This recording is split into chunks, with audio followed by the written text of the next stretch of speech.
सागर में आज regional industry conclave का आयोजन किया जा रहा है। मुख्यमंत्री doctor Mohan Yadav regional industry conclave में उद्योगपतियों के साथ 1-to-1 चर्चा कर सेक्टोरल सत्रों में शामिल होंगे।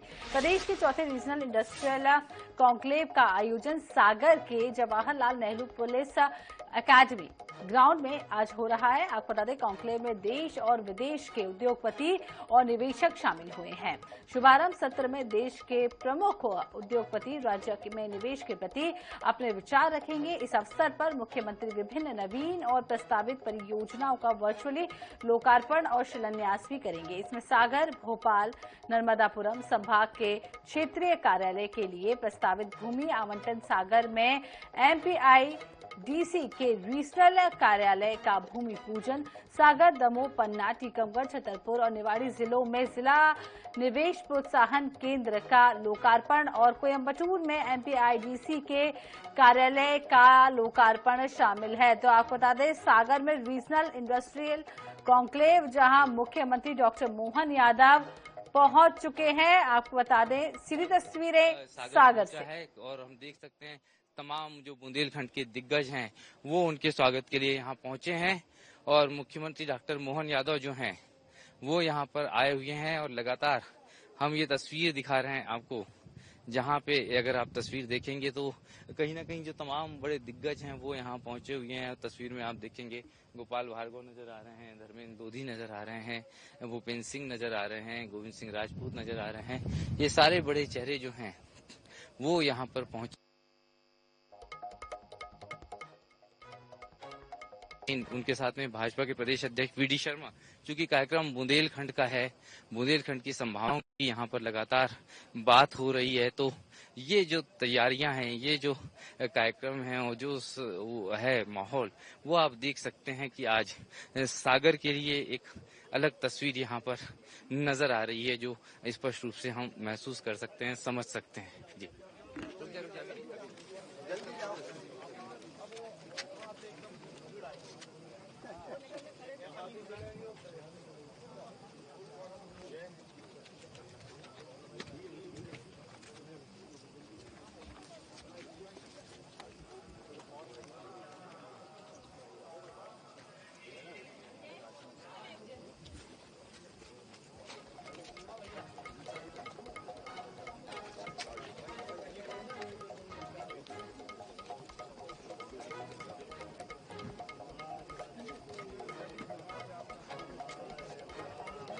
तो सागर से सीधी तस्वीरें आप देख रहे हैं और आपको मुख्यमंत्री डॉक्टर मोहन यादव की तस्वीर हम दिखा रहे हैं, जहां VD शर्मा भी उनके साथ मौजूद हैं। और निश्चित रूप से कहीं न कहीं तमाम नेताओं की बात करें जो यहाँ पर पहुंचे हुए हैं और वो जो चेहरे हैं वो यहाँ पर नजर आ रहे हैं।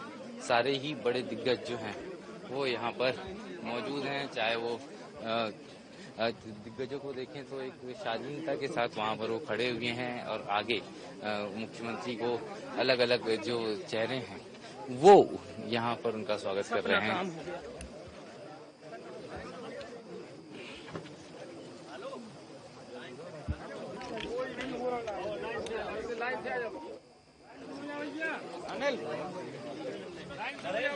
लाइन से आ जाओ तो सबसे मिल ले, अपन खड़ो कर ले रहे हैं। मध्य प्रदेश की उड़ान का जो चौथा पड़ाव है सागर, उसमें यहाँ देखेंगे जो है लगातार उस पड़ाव में आज अलग ही तस्वीर है ये कहीं ना कहीं कॉन्क्लेव की और उड़ान की, इस पड़ाव की, और सारे लोग जो हैं इस उत्साह से बुंदेलखंड में स्वागत कर रहे हैं। चौथा पड़ाव है आज रीजनल कॉन्क्लेव का। सर, दोनों ही जो बड़े चेहरे हैं मध्य प्रदेश की सियासत के, प्रदेश अध्यक्ष और मुख्यमंत्री, दोनों यहाँ पर मौजूद हैं। और कहीं ना कहीं अगर हम देखें सर, जिस तरह से हम देखें बुंदेलखंड की लगातार विकास की जो यात्रा है उसका एक और पड़ाव आज जो है वो शुरू हो रहा है। आपका क्षेत्र, आपके अपने लोग। बुंदेलखंड की विकास यात्रा तो शुरू हो रही है जी, और ये इतिहास बनेगा बुंदेलखंड के अंदर भी। अब अपार संभावनाएं से ज्यादा संभावनाएं हैं और ये एक अच्छा प्रयास है इस इन्वेस्टर समिट के माध्यम से। इस इन्वेस्टर समिट के माध्यम से एक अच्छा प्रयास है और लगातार हम देख रहे हैं प्रदेश अध्यक्ष और मुख्यमंत्री का किस तरह से उत्साह के साथ ये स्वागत हो रहा है। और बुंदेली अंदाज में, बुंदेलखंड के अंदाज में ये लगातार स्वागत जो है, ये तस्वीर, ये उत्साह जो है वो दिख रहा है। सर, उम्मीदों की उड़ान का सागर जो है आज नजर आ रहा है सागर में। अरे सागर महासागर है, इस बहुत संभावना है जी। आज जी चौथा पड़ाव है, सभी लोग आपका धन्यवाद कर रहे हैं जिससे भी हमारी बात। देखिए सागर हमारा अपना क्षेत्र है, बुंदेलखंड का क्षेत्र है, वीरों की, महावीरों की, बुंदेलों की धरती, विकास के लिए नया सूरज उगेगा, सभी शुभकामनाएं। तो ये जो है किसानों का जो है नया सूरज उगेगा, ये प्रसन्नता जो है वो मुख्यमंत्री के चेहरे पे है, भाजपा प्रदेश अध्यक्ष के चेहरे पे है। और इस तरह से हम देखें तो आज ये तस्वीरें बता रही हैं कि किस तरह से सागर की संभावना का सूरज उग रहा है। कैमरामैन विपिन के साथ अनुराग मालविया ने 24/7 सागर। तो सीधी तस्वीरें आपको दिखा रहे थे जहां पर हमारे ब्यूरो प्रमुख अनुराग मालवीय ने भी मुख्यमंत्री डॉक्टर मोहन यादव से सीधी बात की और अपार संभावनाएं हैं सागर में। मुख्यमंत्री डॉक्टर मोहन यादव भी कहते हुए नजर आए, चौथा चरण इसे कह सकते हैं। इससे पहले आपको बता दें, इन्वेस्ट मध्य प्रदेश को लेकर ये जो रीजनल इंडस्ट्री कॉन्क्लेव हुआ था वो ग्वालियर में हुआ था। अब बुंदेलखंड को चुना गया है। कहीं ना कहीं रोजगार के अवसर भी मिलते हैं और आपको बता दें कि इंडस्ट्री का हब बनाने का प्लान जो है वो भी अब तैयार कर लिया गया है। खासकर के विकास के दायरे में सभी संभाग और सभी रीजन में उसका नीचे तक असर दिखे, इस सिलसिले में लगातार हमने रीजनल कॉन्क्लेव अर्थात संभागीय स्तर पर यह उद्यमशीलता की बैठकें आयोजित की है, जिसको अंग्रेजी में रीजनल कॉन्क्लेव कहते हैं। मैं मान के चलता हूं कि बड़े पैमाने पर जिस ढंग से रिस्पांस आ रहा है, अभी तक के रिस्पांस के आधार पर कह सकता हूं 2 लाख करोड़ से ज्यादा का इन्वेस्टमेंट का अभी तक के एमओयू हमारे हुए हैं और ये लगातार कम जारी रहेगा। आज मैं सागर जा रहा हूं। सागर बुंदेलखंड का हमारा अंचल है जिसमें बहुत संभावना भरी हुई है और सभी प्रकार के उद्योग, केवल बड़े उद्योग नहीं, बड़े उद्योग, छोटे मध्यम साइज के उद्योग, सूक्ष्म उद्योग, कुटीर उद्योग, लघु उद्योग, एमएसएमई के साथ साथ हमारी सभी स्वयं सहायता समूह बहनें जो काम करती हैं उनका भी, ऐसे प्रत्येक क्षेत्र को प्रोत्साहन देना।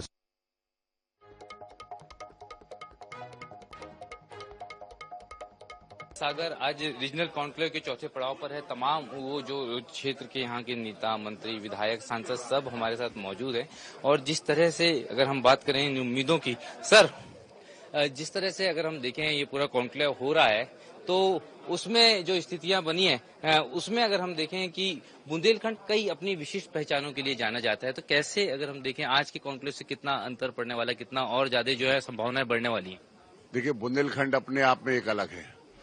हम लोग बुंदेलखंडी में कहते 100 डंडी और 1 बुंदेलखंडी बराबर होता है, तो निश्चित रूप से बुंदेलखंड अलग है और जय हो तीनों आदरणीय बुंदेलखंड निश्चित रूप से आज के इससे निश्चित रूप से नई सौगातें मिलेंगी और बुंदेलखंड का और विकास। सर उम्मीदों का जो पूरा सागर है वो उमड़ा है इस कॉन्क्लेव के माध्यम से। देखिए हम सब लोग बहुत ही उत्साहित हैं, पूरे बुंदेलखंड के लोग, कि बुंदेलखंड को जो बहुत दिन से तमन्ना थी, एक पिछड़ा बुंदेलखंड कहा जाता था, अब वो पिछड़ा बुंदेलखंड को औद्योगिक दृष्टि से पंख लगने वाले हैं। निश्चित रूप से हम सब उत्साहित हैं और बहुत ज्यादा आज इन्वेस्टर मीट के माध्यम से बहुत सारी संभावना यहाँ है। बहुत सारी बड़ी पहचानें हैं, चांदी की सागर की बात करें, इसके अलावा मूर्ति का पहचानों में यहाँ माइनिंग भरा पड़ा हुआ है। सागर से बंडा, साहेगढ़, हीरापुर, छतरपुर, पन्ना, या भरमार है माइनिंग की। इसके साथ डेयरी की संभावना है, कृषि की संभावनाएं हैं, कुटीर उद्योगों की संभावना है, बहुत संभावना से भरा सागर है। तो संभावना का सागर है। पर्यटन की दृष्टि से भी देखें सर, काफी सारे बड़े क्षेत्र हैं बुंदेलखंड में, खजुराहो की बात करें, पन्ना की बात करें, हर जगह एक अपनी विशेषता है, लोक कलाएं हैं। देखिए बुंदेलखंड जो है सांस्कृतिक दृष्टि से, ऐतिहासिक दृष्टि से बहुत महत्वपूर्ण है और इन्वेस्टमेंट की दृष्टि से, पर्यटन को बढ़ावा देने की दृष्टि से बुंदेलखंड का विशेष स्थान है। ये जो है प्राकृतिक सौंदर्य भी यहाँ पर बहुत है, तो पर्यटन के क्षेत्र में असीम संभावनाएं हैं और ये जो कॉन्क्लेव है निश्चित रूप से बुंदेलखंड की उड़ान को, जो उड़ने वाला है बुंदेलखंड पर लगाने का काम करेगी ये कॉन्क्लेव, तो निश्चित रूप से बुंदेलखंड आगे बढ़ेगा। इसलिए माननीय मुख्यमंत्री डॉक्टर मोहन यादव जी ने कॉन्क्लेव के माध्यम से बुंदेलखंड को आगे ले जाने का उनका जो विजन है वो हम पूरा करेंगे। सागर के माध्यम से उम्मीदों का सागर पूरा होने वाला है। शैलेंद्र जी हमारे साथ है। सर, इस शहर की अपनी पहचान है, हरि सिंह गौर साहब के साथ शिक्षा के संबंध में आज ये बुंदेलखंड को एक नई उड़ान और दिशा देने की तैयारी में है पूरी। क्योंकि संभागीय मुख्यालय है हमारे बुंदेलखंड का सागर, और इस नाते से सागर को निश्चित रूप से सबसे ज्यादा इसका फायदा होने वाला है। सागर की ये जो रीजनल इंडस्ट्री कॉन्क्लेव है, इसके माध्यम से लगभग आपने देखा होगा 4,500 लोगों ने पंजीयन करा चुके हैं। आप ये मान लीजिए कि जो माननीय मुख्यमंत्री जी की बेसिक थ्योरी है कि हमें स्थानीय उद्यमियों को आगे बढ़ा के और यहाँ उस तरह का औद्योगिकीकरण करना है, और कुटीर उद्योग पे भी उनका बड़ा फोकस है। तो मुझे उम्मीद है कि इसके माध्यम से बुंदेलखंड की नई विकास की इबारत लिखने वाली है। और जिस तरह की तैयारियां माननीय मुख्यमंत्री महोदय ने की है, 27 के पहले 4 बार मुख्यमंत्री महोदय वीसी के माध्यम से और पर्सनल लेवल पे उसकी तैयारियां कर चुके हैं। तो ये महज एक औपचारिकता नहीं है, और बुंदेलखंड का निश्चित रूप से उद्धार होने वाला है। बड़ा उद्धार होने वाला एक लंबा इंतजार था, और मैं वही तस्वीर दिखा रहा हूँ कि किस तरह का जो उत्साह यहाँ पर है वो तमाम चेहरों में उसी तरीके से यहाँ पर नजर आ रहा है। और अगर जनप्रतिनिधियों की बात करें, उन्होंने भी बहुत स्पष्ट रूप से ये कहा है कि आज बुंदेलखंड के उद्धार का दिन है सागर के माध्यम से। तो ये निश्चित रूप से कहीं ना कहीं एक बड़ी पहल के रूप में इसको हम देखेंगे जो यहाँ पर हो रही है। तमाम बड़े चेहरे यहाँ पर मौजूद हैं बुंदेलखंड के, जिनकी भी अगर हम बात करें, और कहीं ना कहीं इस उम्मीद के सागर को, यानी कि सागर से उम्मीदें और उम्मीद का सागर, दोनों ही तस्वीरें जो हैं यहाँ पर निश्चित रूप से लगातार नजर आ रही हैं। सर, ये उम्मीदों का सागर जो है उसको एक नई उड़ान मिल रही है सागर के माध्यम से। देखिए, मैं आपके माध्यम से माननीय मुख्यमंत्री जी का धन्यवाद करना चाहता हूं कि बुंदेलखंड में उद्योग का काफी अभाव है, और उनकी मंशा है कि यहाँ पर उद्योग आना चाहिए, इन्वेस्ट आना चाहिए। और निश्चित तौर पर हमें लगता है इस कॉन्क्लेव के माध्यम से उद्योग यहाँ पर आएंगे। यहाँ पर असीम संभावना है कुटीर उद्योगों की। हमारे यहाँ ऐसी कई, हमारे यहाँ का गेहूं बहुत अच्छा है, हमारे यहाँ टमाटर होता है, हमारे यहाँ खनिज संपदा है। तो पूरे बुंदेलखंड रीजन में अपार संभावना है, और मुझे लगता है इस कॉन्क्लेव के माध्यम से काफी इन्वेस्टर आएंगे और यहाँ पर इन्वेस्ट कर यहाँ के लोगों को रोजगार की उपलब्धता भी होगी। तो लगातार हम देख रहे हैं तमाम बड़े चेहरे यहाँ पर मौजूद हैं, और कहीं ना कहीं जिस तरह की अपार संभावनाओं का, सर, ये सागर में अपार संभावना है, और अपार संभावना के सागर को आज उड़ान मिल रही है। जी हाँ, देखिए, निश्चित रूप से आज सागर के लिए बहुत शुभ दिन है, और माननीय मुख्यमंत्री जी का हम सब बहुत धन्यवाद करते हैं, अभिनंदन करते हैं कि वो न केवल सागर में या बुंदेलखंड में बल्कि पूरे प्रदेश में मुख्यमंत्री बनने के बाद से लगातार औद्योगिक विकास हो, इसके लिए प्रयास कर रहे हैं। और उसी कड़ी में आज बुंदेलखंड का सागर में इन्वेस्टर मीट है, और संभावना है कि आज काफी उद्योगों की दिशा में हम लोग आगे बढ़ेंगे। इसके पूर्व में भी माननीय प्रधानमंत्री जी सागर जिले के बीना में आए थे, और उन्होंने 50,000 करोड़ के पेट्रोकेमिकल रिफाइनरी का भूमि पूजन किया था। तो उससे भी उद्योग की काफी पेट्रो आधारित उद्योग जो है, विशेष रूप से प्लास्टिक आधारित उद्योग है, वो बड़ी